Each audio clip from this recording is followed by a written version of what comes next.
Billionaire pretended not to notice his assistant's perfume, but he thought of it all before we begin. Drop a comment telling us which city you're watching from, and once the story ends, don't forget to rate it from 0 to 10. Oh, and make sure to follow our channel for more stories like this. Now, sit back and enjoy every detail. She had no idea that walking through those glass doors would change everything. The morning Manhattan fog clung to the windows of Harrison Financial Holdings like a whisper of secrets yet to be revealed. 42 floors above the bustling streets, Blake Harrison adjusted his silver cufflinks with mechanical precision, a ritual as reliable as sunrise, as predictable as his black coffee served at exactly 7:15 a.m. Blake had built an empire on control. Every decision calculated, every emotion compartmentalized, every relationship kept at arm's length. His corner office reflected this philosophy. Clean lines, muted colors, nothing personal except for a single photo of his late father, tucked discreetly behind his monitor. He preferred it that way. Complications were for other people. The elevator chimed softly as Sophie Mitchell stepped onto the executive floor, her heels creating a familiar rhythm against the polished marble. For 3 years, she had been the invisible force that kept Blake's world spinning smoothly, scheduling his impossible calendar, managing his temperamental clients, and somehow making his rigid existence feel almost human. "Good morning, Mr. Harrison," Sophie called out as she passed his open door, her voice carrying that warm undertone that had become as essential to his mornings as caffeine. Blake looked up from his quarterly reports, ready to deliver his usual brief nod of acknowledgement. But something stopped him mid-gesture. Something in the air had shifted like the moment before lightning strikes. It was subtle, so subtle that anyone else might have missed it entirely. But Blake noticed everything, cataloged every detail. And this was different. Sophie had changed her perfume. The realization hit him with unexpected force. Gone was the light, barely there fragrance she'd worn for years. In its place was something deeper, more complex. Notes of jasmine and sandalwood that seemed to wrap around his senses like silk. It lingered in her wake as she moved toward her desk, settling into his office like an uninvited guest who had no intention of leaving. "The Morrison contract needs your signature before 10, Sophie continued, seemingly unaware of the small earthquake she'd just triggered in Blake's carefully ordered world. "And your lunch with the Jakarta investors has been moved to 1:30. Blake's hand tightened imperceptibly around his coffee mug. "Fine," he managed, his voice steadier than he felt. But his eyes followed her movements as she organized files on his desk, close enough that he could feel the warmth radiating from her skin, close enough that the new fragrance seemed to weave itself into his very breathing. When she leaned forward to point out a discrepancy in the Morrison figures, Blake found himself memorizing the curve of her neck, the way a few strands of her auburn hair had escaped from her professional chignon. The perfume intensified with her proximity, and something primitive in his chest tightened like a fist. "Focus," he commanded himself. "She's your employee. This is inappropriate." But his traitorous mind was already storing the moment like a photograph, the way the morning light caught the gold flecks in her hazel eyes, the unconscious grace with which she moved, the devastating femininity of that damn perfume. "Mr. Harrison?" Sophie's voice pulled him back to reality. "The Morrison contract?" He blinked, realizing he'd been staring. Right, Morrison. He reached for his pen, grateful for something concrete to focus on, but his signature came out slightly less controlled than usual. Sophie didn't seem to notice his momentary lapse. She was already moving on to the next item, her efficiency as flawless as ever. But the air around his desk now carried her presence like a signature, and Blake felt something fundamental shift inside him, like a door he'd kept locked for years had suddenly swung open. As she gathered the signed papers and headed back to her desk, Blake tried to return his attention to the quarterly reports. The numbers blurred together meaninglessly. All he could think about was the way she'd smelled like summer rain and secrets, like everything he'd denied himself in the name of professional distance. He loosened his tie slightly, feeling the temperature in his climate-controlled office inexplicably rise. Through his glass wall, he watched Sophie answer phones and coordinate meetings with her usual competence, completely unaware that she just introduced chaos into his meticulously organized existence. The morning stretched on, but the perfume remained, not just in the air but in his memory, replaying every moment she'd been close enough for him to breathe it in. By lunch, Blake realized he'd read the same paragraph 17 times without comprehending a single word. This was dangerous territory. He'd built his success on never allowing personal feelings to cloud professional judgment. Sophie Mitchell was his assistant, brilliant, irreplaceable, and absolutely off-limits. But as he watched her through the glass partition, laughing softly at something one of the junior associates had said, Blake Harrison made a disturbing discovery. For the first time in his carefully controlled adult life, he was completely powerless against something as simple as a woman's perfume. And tomorrow, she would wear it again.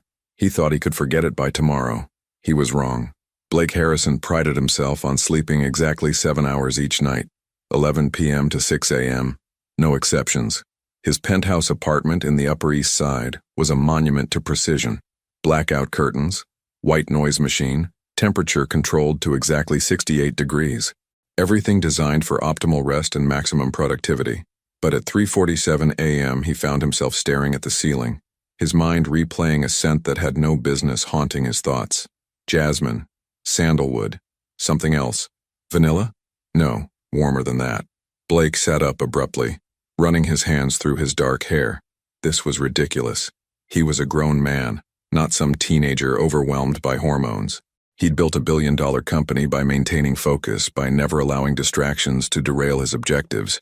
Yet here he was, wide awake, because his assistant had changed her perfume. The next morning arrived with cruel punctuality. Blake stood in his marble bathroom, adjusting his tie in the mirror, steeling himself for another day of professional composure. He'd simply ignore it. Pretend yesterday had been an anomaly, a momentary lapse in judgment brought on by too much caffeine and too little sleep.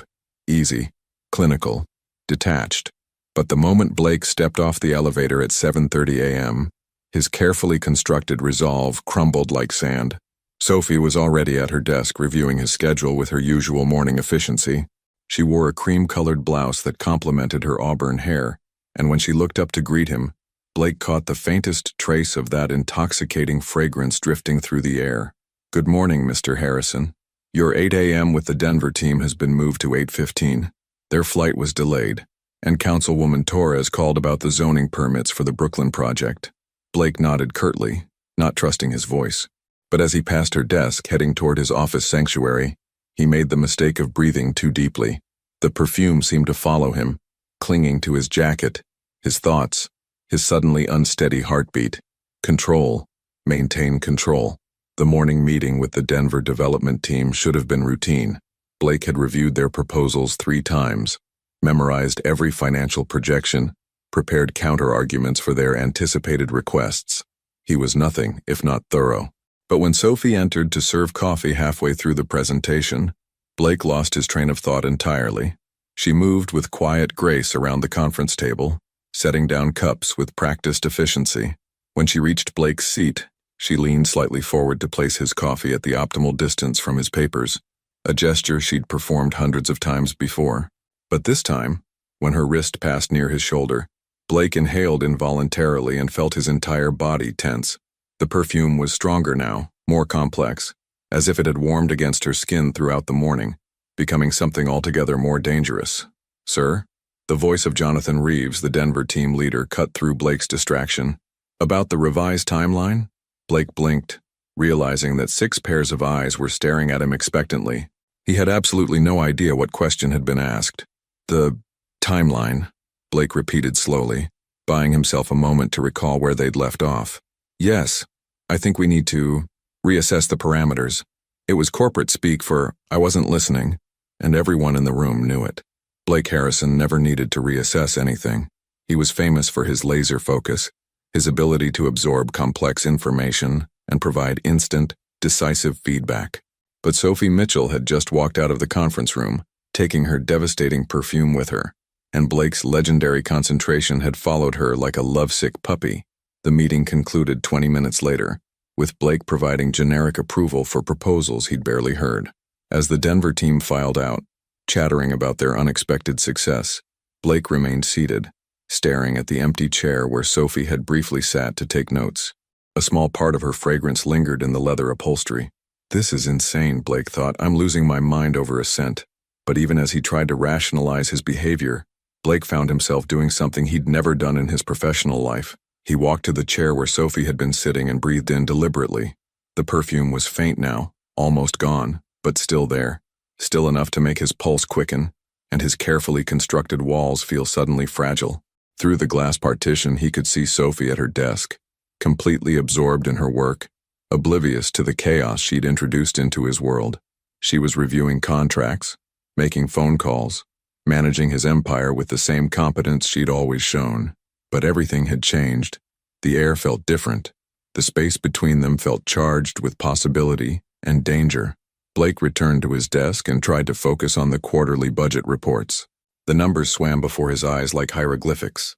All he could think about was the way Sophie's perfume had seemed to whisper secrets in a language he'd forgotten he knew. At 4:30 p.m., Sophie knocked on his doorframe. "Mr. Harrison, I'm heading to the bank to handle the Singapore transfer. I should be back within an hour." Blake looked up from his paperwork, and for a moment, their eyes met directly. Sophie's expression was professional, pleasant, giving no indication that she'd noticed his strange behavior. But as she turned to leave, Blake caught one final trace of that maddening fragrance. "Tomorrow," he promised himself. "Tomorrow, I'll get this under control." But deep down, Blake Harrison was beginning to suspect that some things were beyond even his considerable power to command. Some mistakes happen in the space between heartbeats. Blake had developed a new routine. He now checked Sophie's location before leaving his office. If she was at her desk, he took the stairs. If she was in the break room, he waited. If she was anywhere within a 20-foot radius of where he needed to go, Blake Harrison, a man who had never avoided anything in his life, found an alternative route. It was cowardly. It was unprofessional. It was absolutely necessary for his sanity. For 3 days, this strategy had worked flawlessly. He'd managed to maintain exactly the right amount of professional distance, speaking to Sophie only when business demanded it, keeping their interactions brief and focused. He was regaining control, proving to himself that he could overcome this temporary madness. Thursday evening changed everything.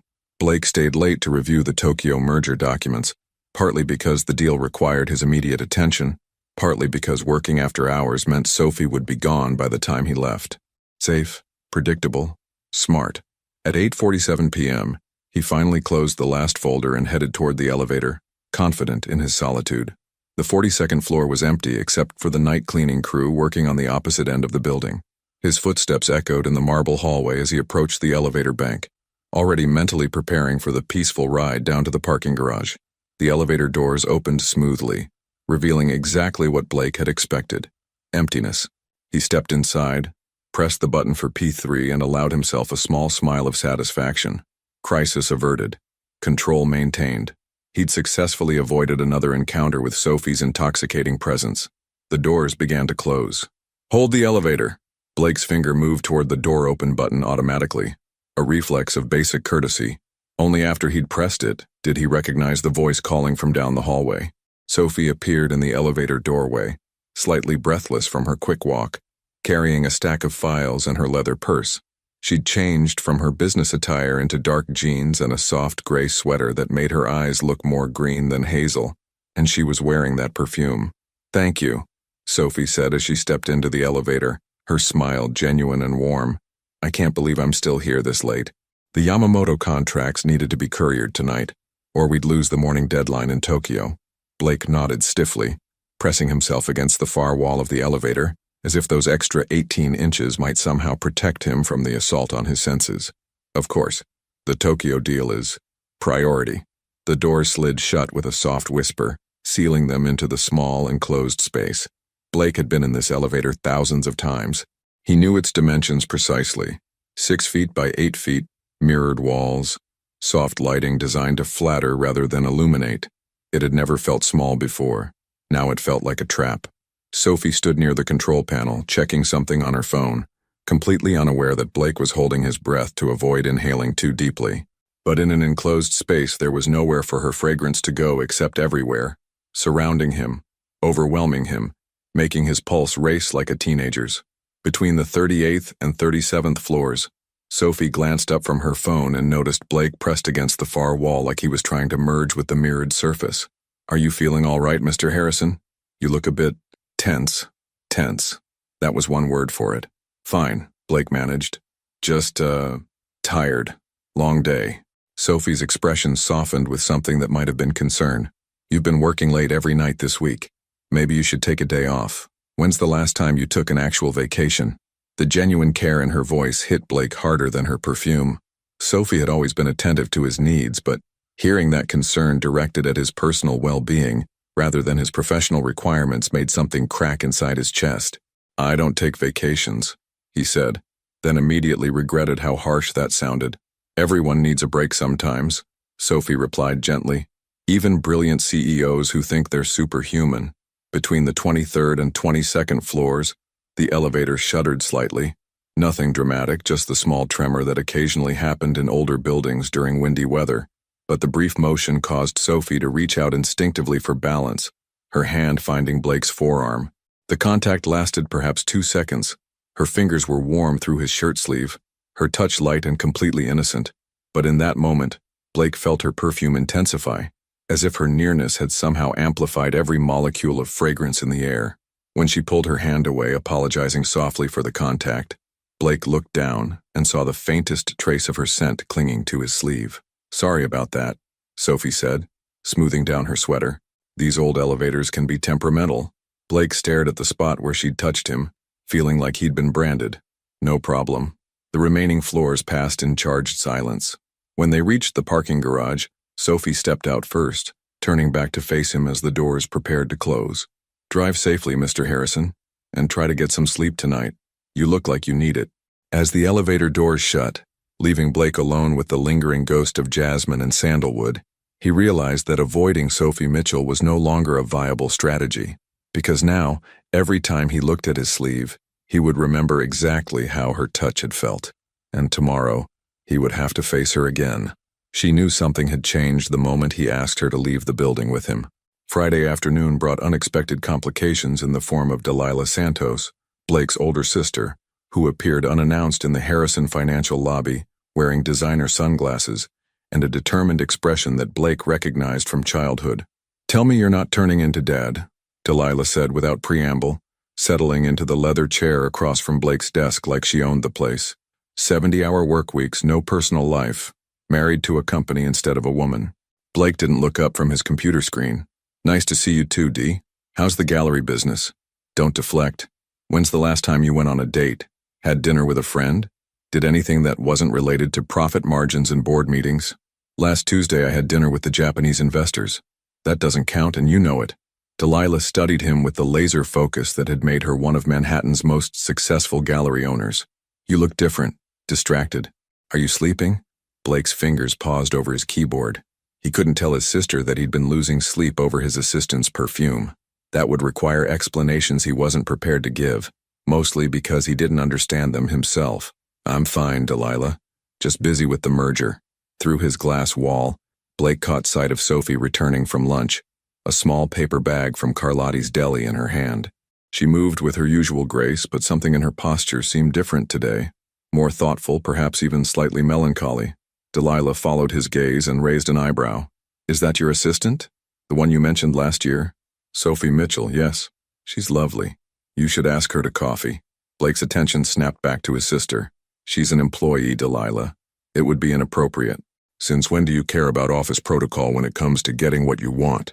Delilah leaned forward, her voice dropping to the conspiratorial tone she'd used when they were children plotting against their nanny. "Blake, you've been staring at her for the past 5 minutes like she's the solution to world hunger." Before Blake could deny this observation, his desk phone buzzed. Sophie's voice came through the intercom, professional as always. "Mr. Harrison, your 3 p.m. appointment with the City Planning Committee has been canceled. Commissioner Walsh had a family emergency." Blake picked up the phone. "Thank you, Sophie. Any other changes to the schedule?" "Not until your 5:30 with legal. You have a 2-hour window if you'd like to grab lunch." Blake found himself saying something he'd never said before. "Would you like to join me? There's a new place on Madison I've been meaning to try." The silence on the other end of the line stretched long enough for Blake to wonder if he'd made a terrible mistake. Delilah was grinning at him like she'd just witnessed a miracle.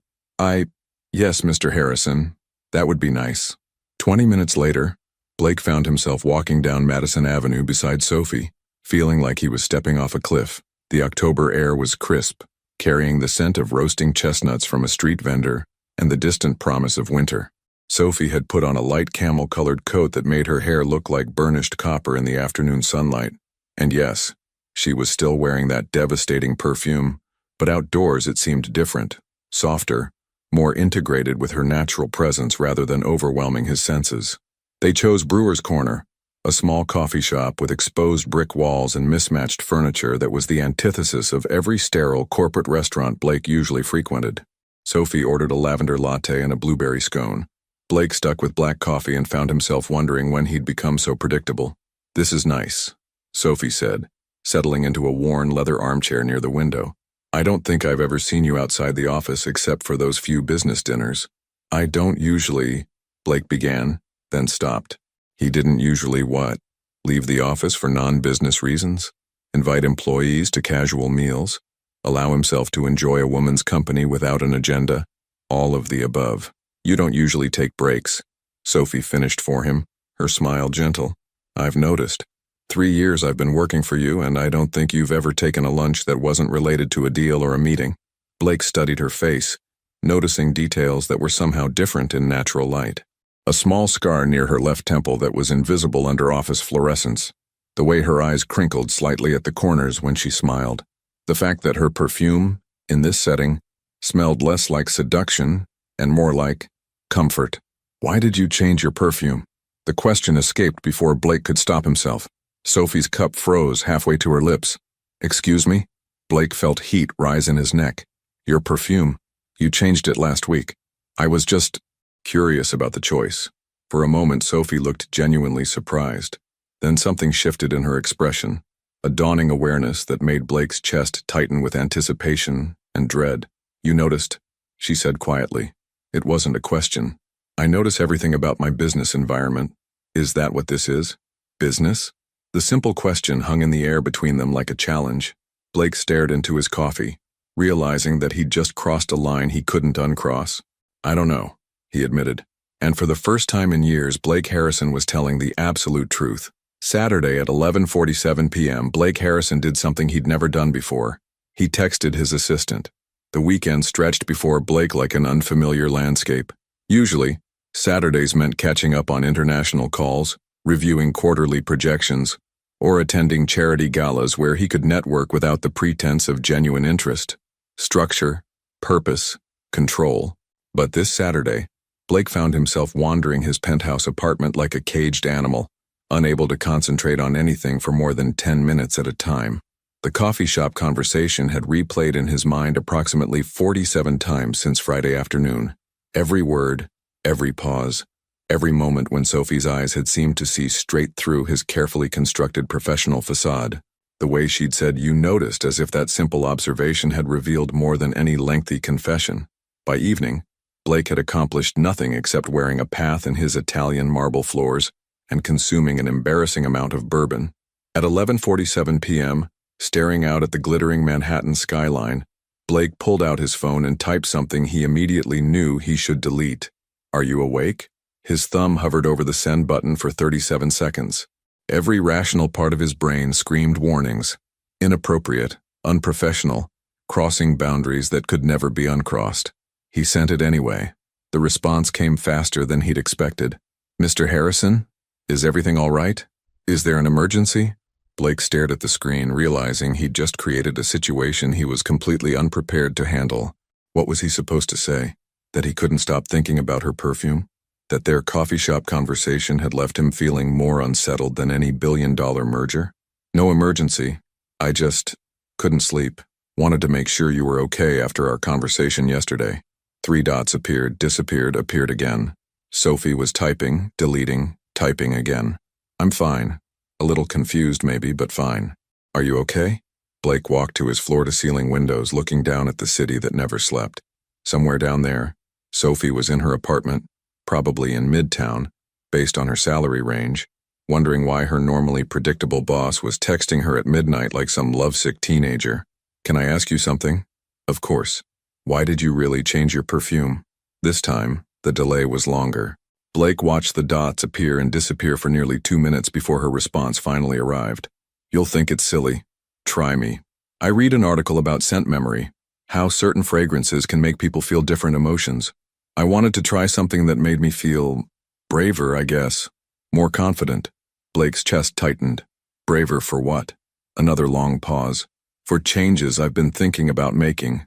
Blake set his phone down and walked away from it as if physical distance might somehow protect him from whatever Sophie meant by changes. But curiosity won over self-preservation. What kind of changes? Personal ones? Professional ones? I've been offered a position with Meridian Consulting. It would mean leaving Harrison Financial.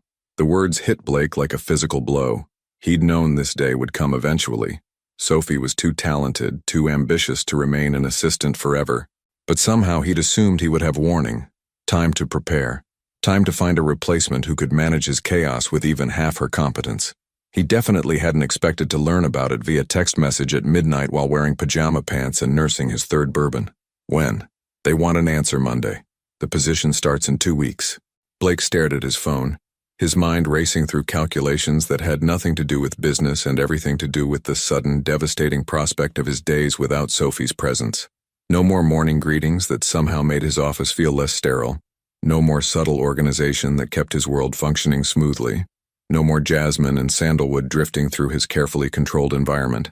That's a good opportunity for you. Even as he typed the words, Blake knew they were a lie. Nothing about Sophie leaving felt good. Is it? Sometimes I wonder if I'm just running away from something instead of running toward it. What would you be running away from? The typing indicator appeared and disappeared several times. Blake found himself holding his breath, waiting for an answer that felt suddenly crucial to his entire future. Complications. Blake laughed out loud in his empty apartment, a sound that held no humor whatsoever. I understand complications. Do you? You seem to have everything figured out. Perfect life, perfect success, perfect control over everything around you. Nothing about this feels perfect right now. As soon as he sent the message, Blake regretted it.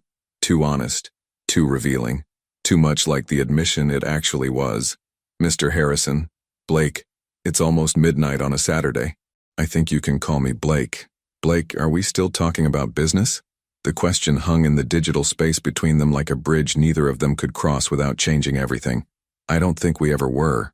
And in the silence that followed, Blake Harrison realized that some conversations could only happen at midnight, when the walls between who you are and who you want to be become thin enough to step through. Monday morning arrived with the weight of everything they hadn't said.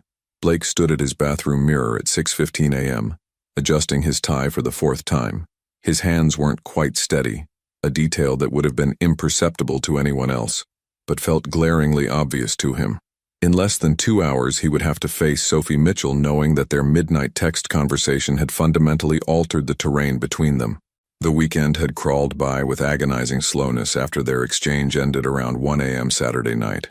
Blake had spent Sunday in a state of restless anticipation, alternately drafting text messages he never sent, and staring at his phone, hoping she might reach out first. She hadn't. Now, walking through the marble lobby of Harrison Financial at 7:20 a.m., Blake felt like he was approaching a detonated bomb site. Everything looked the same. The sleek surfaces, the muted corporate colors, the familiar hum of early morning productivity. But he knew that something fundamental had shifted beneath the surface.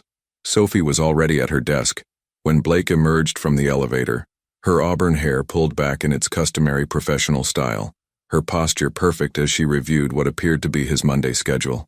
She looked up as he approached, and for one electric moment, their eyes met directly. "Good morning, Mr. Harrison." The formal address hit Blake like a slap. After Saturday night's conversation, after she'd called him Blake in the intimate darkness of text messages, hearing Mr. Harrison felt like a deliberate step backward. "Good morning, Sophie." Her name felt different in his mouth now, more weighted, more significant. Sophie's fingers paused over her keyboard, and Blake caught the faintest trace of her perfume drifting across the space between them. The same jasmine and sandalwood that had been haunting his thoughts for over a week. "Your 9 a.m. with the Portland investors has been confirmed," Sophie continued, her voice carefully neutral, "and legal needs your signature on the Yamamoto amendments before noon." Blake nodded, trying to match her professional tone while his mind replayed every word of their midnight conversation. "Are we still talking about business?" "I don't think we ever were." "Sophie," he began, then stopped. What was he supposed to say? That he'd spent the weekend thinking about her potential departure? That the thought of losing her had kept him awake for reasons that had nothing to do with finding a replacement assistant? "Yes, Mr. Harrison?" The formal address again. Blake felt a flash of something that might have been hurt, followed immediately by the realization that Sophie was protecting herself the only way she knew how, by retreating into the safety of professional boundaries. "The meridian position," Blake said carefully. "Have you made a decision?" Sophie's hand stilled completely on her keyboard. Around them, the office hummed with Monday morning energy, phones ringing, elevators chiming, the distant sound of the copy machine running its first batch of documents. But in their small corner of the corporate world, silence stretched taut between them. "I have until 5 o'clock today to give them an answer," Sophie said finally. And I'm still thinking." Blake wanted to ask what factors were influencing her decision. He wanted to know if their conversation had changed anything for her, if she was as unsettled by the shift between them as he was. Instead, he heard himself saying, "It's a good opportunity. You'd be foolish not to take it." The words came out harder than he'd intended, carrying an edge of something that might have been anger, or might have been fear. Sophie's eyes flickered with what looked like surprise, then something that might have been disappointment. "Of course," she said quietly. "You're right. It would be foolish to pass up such an opportunity." Blake felt the conversation spiraling away from him, but he couldn't seem to find the words to pull it back. This was uncharted territory. He'd never had to navigate personal feelings in a professional setting, never had to balance what he wanted with what was appropriate. "I'll need time to find and train a replacement," he said, falling back on the safety of logistics. 2 weeks might not be sufficient. "I understand. I could recommend several candidates from the temp agency, qualified people who could step in immediately." The casualness with which Sophie discussed replacing herself felt like another blow. Blake found himself studying her face, looking for some sign that this conversation was as difficult for her as it was for him. But Sophie Mitchell had perfected the art of professional composure over 3 years of working for a man who demanded perfection in all things. "Fine," Blake said. "Draft a transition plan by Wednesday." "Of course, Mr. Harrison." Blake turned toward his office, then stopped. "Sophie?" "Yes?" He turned back to face her, and for a moment, the carefully maintained distance between them seemed to collapse. Sophie's professional mask slipped slightly, revealing something vulnerable underneath. A glimpse of the woman who had texted him about feeling braver, about running away from complications. "The new perfume," Blake said quietly. "It suits you." Color rose in Sophie's cheeks, a delicate flush that made her eyes seem larger and more luminous. For a heartbeat, she looked like she might say something significant, something that would bridge the gap between Saturday night's honesty and Monday morning's protective barriers. Instead, she simply said, "Thank you." Blake nodded and walked into his office, closing the door behind him with unnecessary force. Through his glass wall, he could see Sophie returning to her work, her fingers moving across the keyboard with practiced efficiency. But he also noticed that she touched her neck absently, right where her pulse would be strongest, right where her perfume would be most concentrated. And Blake realized that some conversations were too dangerous to finish in daylight. At 4:47 p.m., Blake Harrison made a decision that would change everything. The Monday deadline loomed like a storm cloud over Blake's office. He'd spent the day in back-to-back meetings, but his attention kept drifting to the clock, to Sophie's desk visible through his glass wall, to the knowledge that in 13 minutes, she would call Meridian Consulting with her answer. Blake had built his empire on decisive action, on never hesitating when opportunity presented itself. But now, faced with the possibility of losing Sophie, he felt paralyzed by the complexity of his own motivations. Was this about business? About not wanting to lose his most competent assistant? Or was it about something far more dangerous, something that had started with a changed perfume and evolved into sleepless nights and midnight text messages? At 4:47 p.m., his desk phone rang. "Mr. Harrison." Sophie's voice carried a note of uncertainty that immediately put Blake on alert. "Carlton Industries just called. Their CFO had a heart attack this morning. They need to reschedule tomorrow's Boston presentation." Blake's mind raced. The Boston deal had been months in the making, a crucial acquisition that would expand Harrison Financial's presence throughout New England. Postponing wasn't an option, but Jonathan Carlton's sudden hospitalization created a logistics nightmare. Then inspiration struck with the force of lightning. "What's their timeline for rescheduling?" Blake asked. "They suggested Thursday, but their board is concerned about the delay. Marcus Carlton mentioned they might consider other offers if we can't accommodate their needs quickly. Get Marcus on the phone. Tell him we'll fly to Boston tonight. Present first thing tomorrow morning at their offices instead of the hotel conference room. More personal, more accommodating to their situation." Blake could practically hear Sophie thinking through the implications. Tonight? But it's almost 5 p.m. The last commercial flight to Boston leaves at private jet. We'll take the company plane. The word "we" hung in the air between them, loaded with possibilities that went far beyond business logistics. Through his glass wall, Blake could see Sophie's hand frozen over her telephone, her expression shifting from professional calculation to something more complex. "Mr. Harrison," Sophie said carefully, "I should mention that I'm supposed to give Meridian my answer today. If we're flying to Boston tonight, you can call them from the plane or from Boston. One day won't make a difference to your future, but it could make or break this deal." Blake knew he was being manipulative, using business necessity to buy himself more time, but desperation made him willing to employ tactics he'd never considered before. Yes, of course. The Boston deal is priority. I'll call the airport and arrange for the jet to be ready by 7. Sophie? Yes? Pack for an overnight stay. The presentation might run long and I don't want to rush back if the negotiations extend into Wednesday. Another loaded pause. An overnight business trip meant hotel rooms, shared meals, extended time away from the protective boundaries of their office environment. Blake was essentially asking Sophie to spend 2 days in close quarters with him while she wrestled with a decision that would determine both their futures. "Of course, Mr. Harrison. I'll make the arrangements." 2 hours later, Blake found himself in the back of his town car heading toward Teterboro Airport. Sophie beside him reviewing presentation notes with the same focused efficiency she brought to everything. She'd changed into a navy business suit and low heels, appropriate travel attire that somehow made her look more approachable than her usual office wear. And yes, she was still wearing that devastating perfume. In the enclosed space of the car, it seemed to wrap around Blake like a secret they shared. "The Carlton Industries financials look solid," Sophie said, scrolling through her tablet. "Their Boston properties alone are worth the acquisition price, and their client base would integrate well with our existing portfolio." Blake nodded, trying to focus on business instead of the way Sophie's perfume mixed with the leather scent of the car interior. "What's your read on Marcus Carlton personally?" "Cautious, family-oriented. His father built the company from nothing, so there's emotional investment beyond the financial aspects. He'll want assurance that we're not just acquiring assets, that we understand the legacy they're entrusting to us." It was exactly the kind of insight that made Sophie invaluable as more than just an assistant. She understood people, read between the lines, anticipated needs that Blake's more analytical mind sometimes missed. "You have good instincts," Blake said. Sophie looked up from her tablet, and for a moment, their eyes met in the dim interior of the car. "Thank you. That means a lot coming from you." The sincerity in her voice caught Blake off guard. In 3 years of working together, he'd rarely given Sophie personal praise, preferring to maintain professional distance. Now he realized what a mistake that had been. "Sophie," he began, then stopped as the car pulled through the airport gates. Through the windshield, he could see the Harrison financial jet waiting on the tarmac, its engines already spinning up for departure. "We should board," Sophie said, gathering her materials. "The weather report shows potential storms moving in later tonight."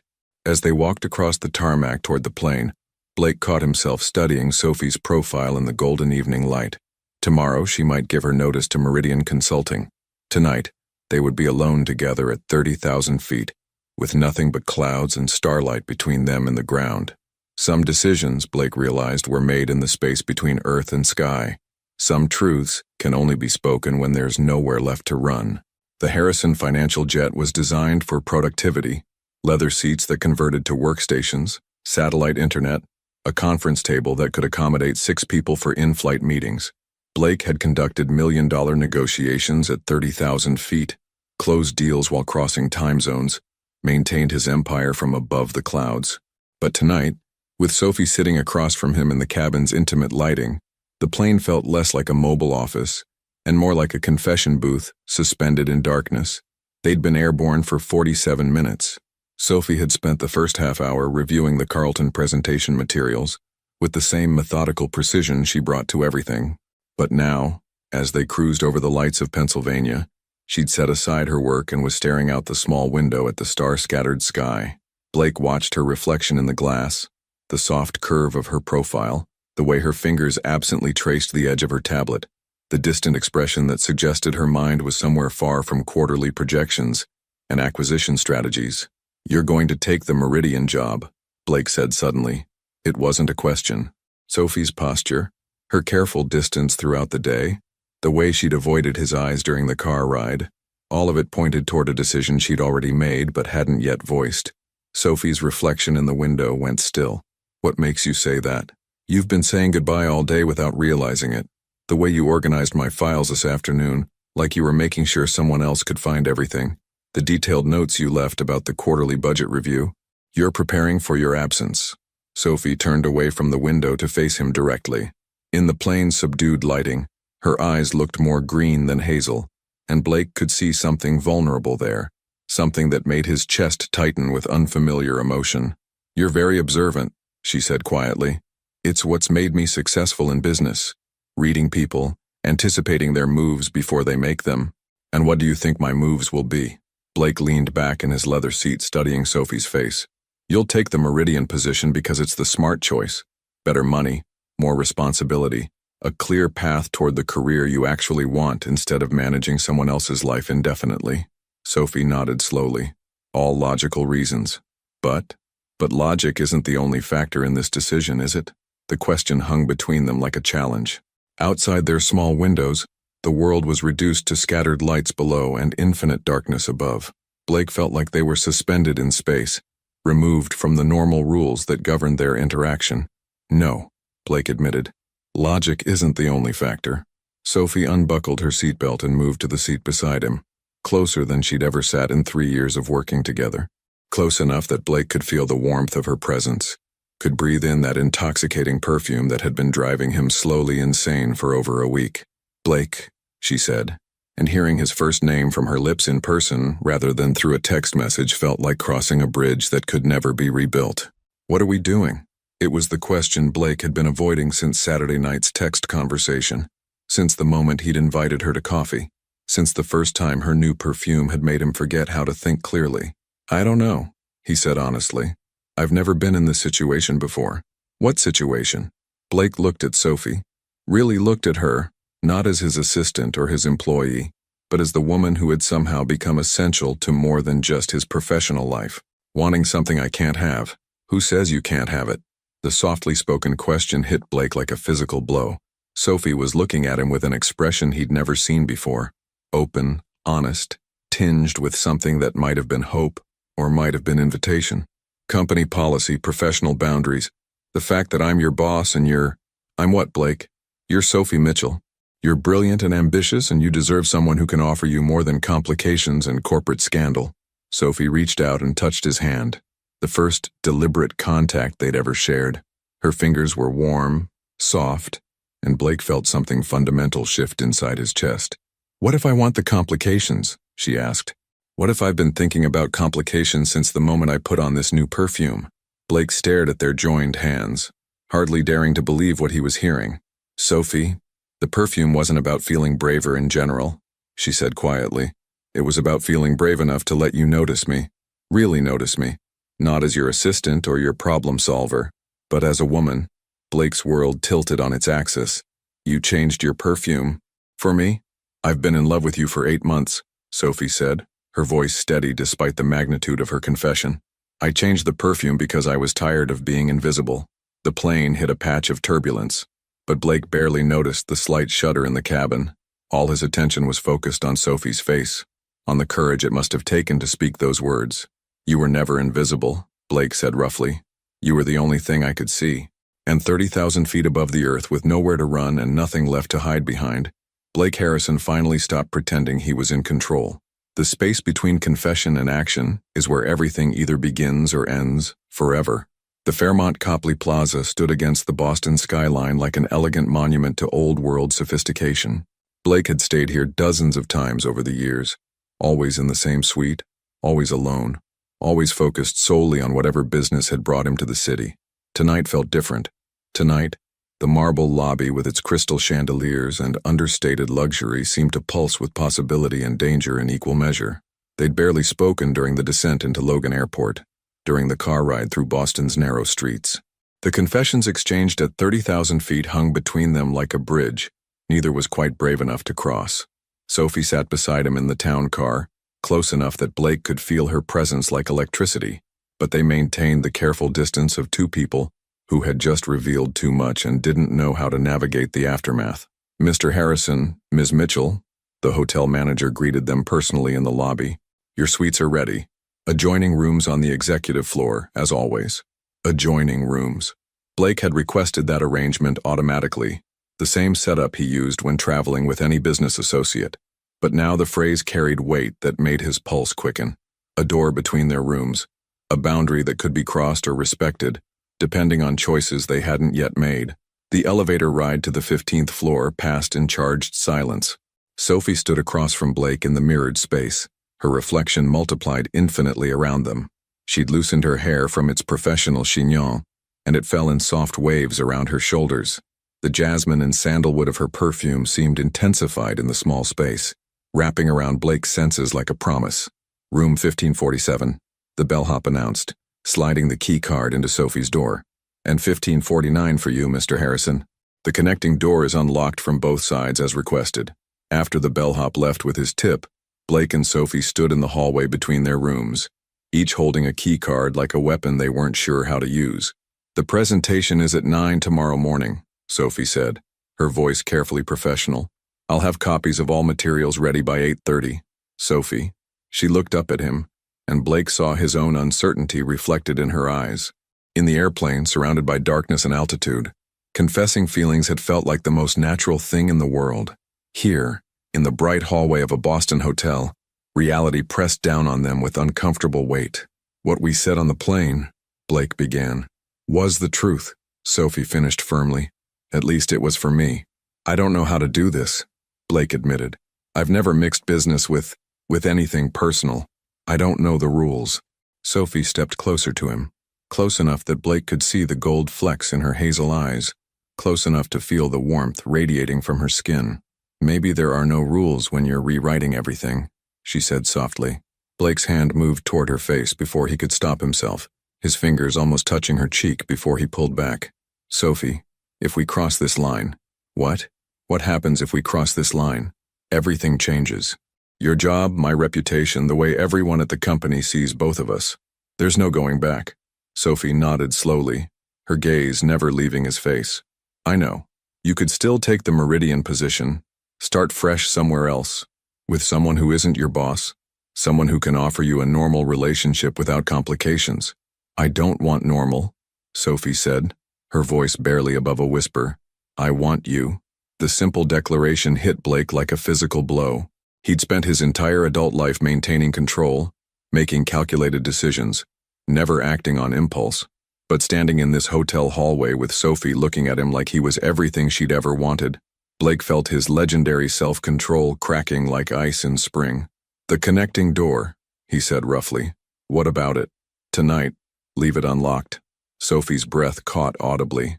"Blake, I'm not asking you to do anything. I'm not making demands or assumptions. I'm asking you to leave the door unlocked, and I'm telling you that mine will be unlocked too."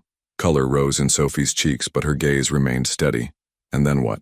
"Then we both go to our rooms and we both make a choice. About the door, about tomorrow, about everything that comes after." Sophie nodded slowly, then turned toward her door. She slid the key card through the reader, and the lock clicked open with finality. "Sophie?"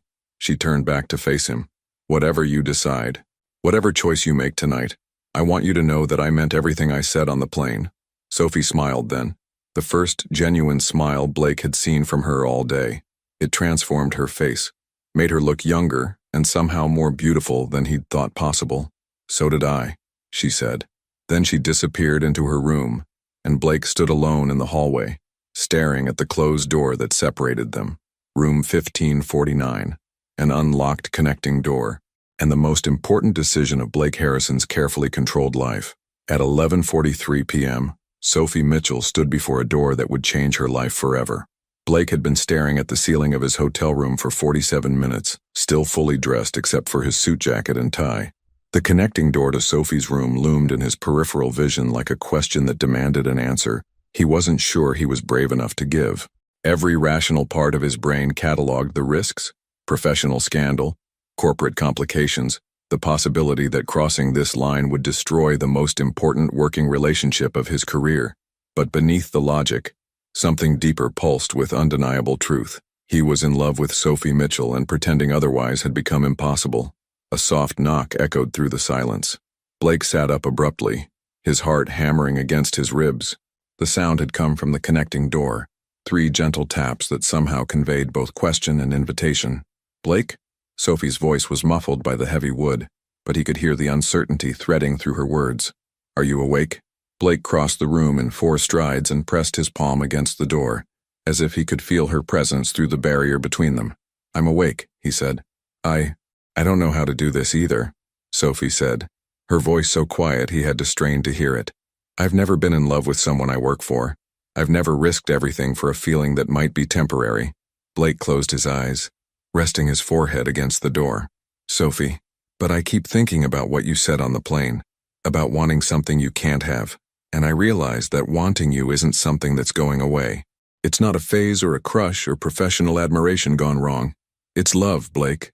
Real, complicated, life-changing love." Blake's hand found the door handle, but he didn't turn it yet. "If I open this door," he said roughly, "I can't pretend to be just your boss anymore. I can't maintain professional distance or corporate appropriate behavior. Everything changes. I know. Your career could be affected. People will talk, make assumptions. Some will say you slept your way to advancement. Others will question every decision I make regarding your position. I know that too. And I can't promise it will be easy. I don't know how to balance a relationship with running a company. I've never had to share my life with someone who matters this much." Silence stretched between them, broken only by the distant sounds of Boston traffic 15 floors below. Then Sophie's voice came through the door, stronger now, filled with a certainty that made Blake's chest tighten with hope and terror in equal measure. "Blake Harrison," she said. "Open the door." Blake's hand tightened on the handle. Everything he'd built his life on, control, distance, professional boundaries, stood on one side of this threshold. On the other side waited Sophie with her jasmine and sandalwood perfume, her brilliant mind, her capacity to make him feel human in ways he'd forgotten were possible. He turned the handle, the door swung open, and Blake found himself face to face with Sophie in a way that felt entirely different from every interaction they'd shared over 3 years. She'd changed from her business suit into jeans and a soft cream sweater that made her skin look luminous in the hotel room's warm lighting. Her hair fell loose around her shoulders, and her eyes held a mixture of vulnerability and determination that took Blake's breath away. "Hi," Sophie said softly. "Hi."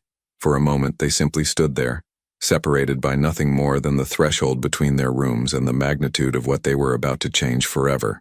Then Sophie stepped forward, crossing into Blake's room, crossing every line they'd carefully maintained for 3 years. She reached up and placed her hand against his chest, right over his heart. "It's racing," she said wonderingly. "You do that to me," Blake admitted. "You have from the first day you wore that perfume. Hell, you've been doing it to me longer than that. I was just too stubborn to admit it." Sophie smiled then, the radiant, unguarded smile Blake had seen glimpses of but never fully experienced. "So what happens now?"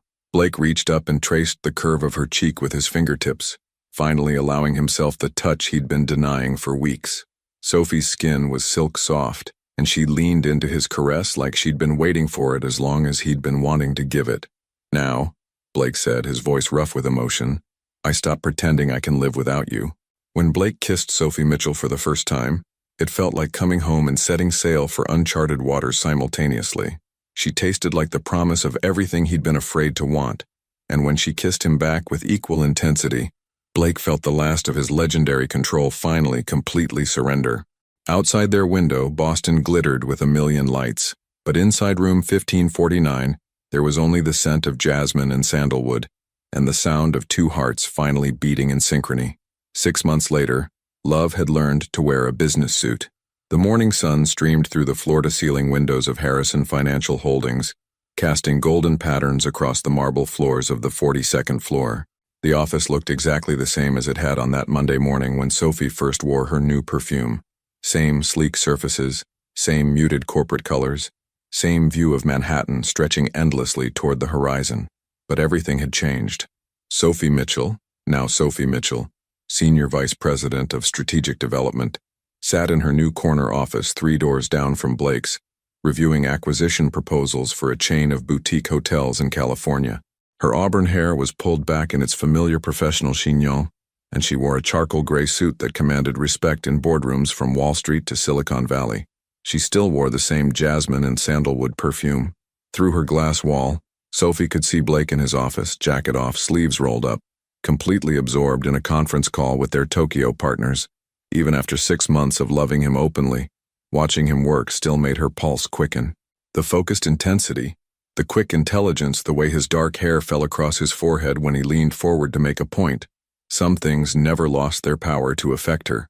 At 10:47 a.m., Blake's conference call ended. Sophie watched him glance toward her office, catch her eye, and smile.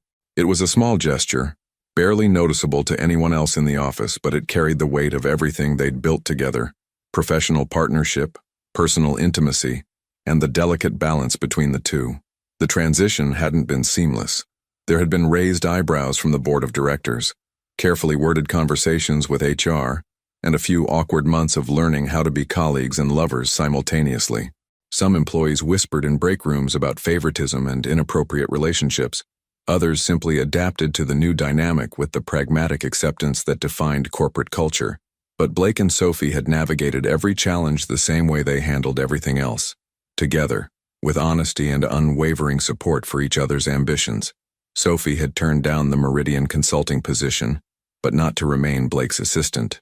Instead, Blake had restructured the company to create a position that utilized her strategic mind and business acumen. She now led her own team, managed her own projects, and had carved out a reputation as one of the most innovative deal-makers in Manhattan's financial district. At 11:15 a.m., Sophie knocked on Blake's doorframe, a gesture that had become both professional courtesy and personal affection. "The California hotel chain is interested," she announced, settling into the chair across from his desk with the same competence she'd always shown, but now tempered with the ease of someone who belonged completely in this space. "They want to meet next week to discuss terms." "Excellent work," Blake said, his tone carrying the warmth reserved specifically for her. "What's your read on their flexibility regarding timeline?" They discussed business for 12 minutes. Acquisition strategies, market analysis, negotiation tactics. To any observer, it would have looked like a standard meeting between colleagues. But Sophie caught the moment when Blake's eyes lingered on her lips as she spoke, and Blake noticed when Sophie absently touched her neck, right where her perfume was strongest. Some things never changed. At 11:30, as Sophie prepared to leave for her next meeting, Blake stood and walked around his desk, ostensibly to hand her a folder of documents, but really to be close enough to breathe in her familiar fragrance. "Dinner tonight?" he asked quietly, his voice carrying undertones that had nothing to do with business. "Your place or mine?" Sophie asked, then laughed at the absurdity of the question. They'd been living together in Blake's penthouse for 4 months now, their lives intertwined in ways that went far beyond shared workspace and morning coffee routines. "Home," Blake corrected, and the word carried weight that made Sophie's chest warm with contentment. That evening, Sophie arrived at their penthouse apartment to find Blake in the kitchen, attempting to prepare something that smelled suspiciously like burned garlic. He'd loosened his tie and rolled up his sleeves, and there was a streak of what might have been tomato sauce on his expensive white shirt. "How did the hotel negotiations go?" Blake asked, not turning around from whatever culinary disaster he was creating. Sophie kicked off her heels and padded across the marble floor in stocking feet, wrapping her arms around Blake's waist from behind. She pressed her face against his back, breathing in the familiar scent of his cologne mixed with the less familiar aroma of experimental cooking. "They agreed to our timeline," she said into his shirt, "and they're willing to discuss the Miami properties as part of the package." Blake turned in her arms, and Sophie found herself looking up at the man who had somehow become both her greatest professional challenge and her deepest personal joy. His dark eyes held the satisfaction of shared success and something warmer, the contentment of coming home to someone who understood both his ambitions and his vulnerabilities. "We make a good team," Blake said, brushing a strand of hair away from her face. "The best," Sophie agreed. Blake leaned down and kissed her forehead, then her nose, then her lips with the tender reverence of someone who still couldn't quite believe his luck. When he pulled back, his expression was soft with wonder. "I can still smell your perfume," he said quietly. "Even after all this time, even knowing it's coming, it still affects me exactly the same way it did that first morning." Sophie smiled and reached up to straighten his tie, a gesture that was part professional habit, part intimate affection. "Good," she said. "I never want you to get used to me. Impossible, Blake replied, pulling her closer. You're the one thing in my life I'll never take for granted. Later that evening, as they sat on their terrace overlooking the city lights of Manhattan, Sophie curled against Blake's side with her head on his shoulder. The jasmine and sandalwood of her perfume mixed with the evening air, creating a scent that Blake had come to associate with complete contentment. Do you ever regret it? Sophie asked quietly. Taking the risk? Changing everything? Blake's arm tightened around her, and when he spoke, his voice carried the certainty of a man who had found exactly what he'd been looking for without even knowing he was searching. Never, he said. You're the best decision I ever made. And as the city sparkled below them and Sophie's perfume wrapped around them like a promise kept, Blake Harrison finally understood the difference between building a life and living one. The scent of jasmine and sandalwood would always mean coming home. What do you think would have happened if Blake had never noticed Sophie's new perfume? Would you have made the same choice Sophie did, risking everything for love? Your participation in our channel is very important. Please leave your opinion in the comments. Thank you for watching. If you enjoyed the story, please subscribe to our channel and leave a comment below letting us know what you thought. Your feedback and support mean a lot to us. Stay tuned for more exciting stories.